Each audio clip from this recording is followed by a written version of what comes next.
কেমন আছেন সকলে? আবার নিয়ে চলে এসেছি একটি নতুন ভিডিও। এটি একটি নতুন রান্নার ভিডিও। মোচার তরকারি। এই দেখুন, মোচাটাকে প্রথমে কেটে জলের মধ্যে লবণ জলে ভিজিয়ে রেখে দিয়েছি। তারপর নারকেল কোড়ানো, বাদামকে শুকনো কড়াইয়ে ভেজে তার চোকা ছাড়িয়ে আধখানা করে ভেঙে রেখে দিয়েছি। এবার মোচাটাকে প্রেসার কুকারে সেদ্ধ করে নেব। সেদ্ধ করে 2-3টে সিটি মেরে রেখে দেবো। তারপর তেলের মধ্যে সাদা জিরে আর শুকনো লঙ্কা ফোড়নে দিয়ে দিলাম।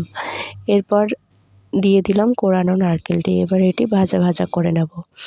এটি ভাজতে ভাজতে একদমই আঁচ কমিয়ে ভাজতে হবে। নারকেলটাকে ভেজে ভালো করে ভেজে নিতে হবে।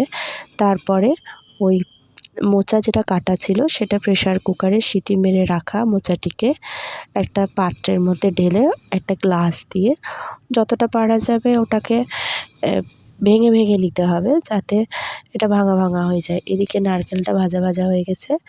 ভেজে রাখা নারকেলের মধ্যে এবার এভাবে করে রাখা মোচাটিকে কড়াইয়ের মধ্যে দিয়ে দিতে হবে। মোচাটাকে আমি গ্লাস দিয়ে ঠেসে দিচ্ছি। এরপর জলটা ভালো করে ঝরানো মোচাটি, ঠাসা মোচা কড়াইয়ের মধ্যে নারকেলের মধ্যে মিশিয়ে দিলাম। এবার নেড়ে নেব নারকেলের সঙ্গে মোচাটি ভালো করে। নাড়তে চাড়তে এবার এর মধ্যে আস্তে আস্তে পরিমাণ মতো লবণ, হলুদ, তারপরে দেব জিরে গুঁড়ো, ধনে গুঁড়ো, সবটাই পরিমাণ মতন লাগবে। এটি আপনারা অল্প আঁচে আস্তে আস্তে দেবেন, তাহলে এবার অল্প আঁচে নাড়বেন, তাহলে এটি ভালো হবে। এবার এগুলোকে ভালো করে নেড়ে নিতে হবে। আমার ঠান্ডা লাগার জন্য কথা বলতে একটু অসুবিধা হচ্ছে, যাই হোক কিছু মনে করবেন না। এবার এটাকে ভালো করে মিশিয়ে নিতে হবে।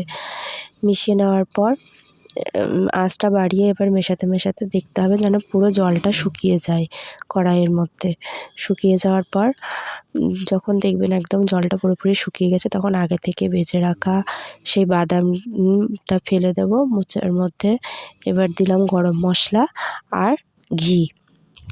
এইটা কিন্তু পুরোটা একদম অল্প আঁচে দিতে হবে, যাতে ঘিয়ের গন্ধ বা গরম মশলার গন্ধ দুটোই থাকে সবজির মধ্যে। এবার কিছুটা নেড়ে চেড়ে এবার ভালো করে নেড়ে চেড়ে নিতে হবে। দিয়ে সবগুলোকে মোচার মধ্যে ভালোভাবে মিশিয়ে নিতে হবে।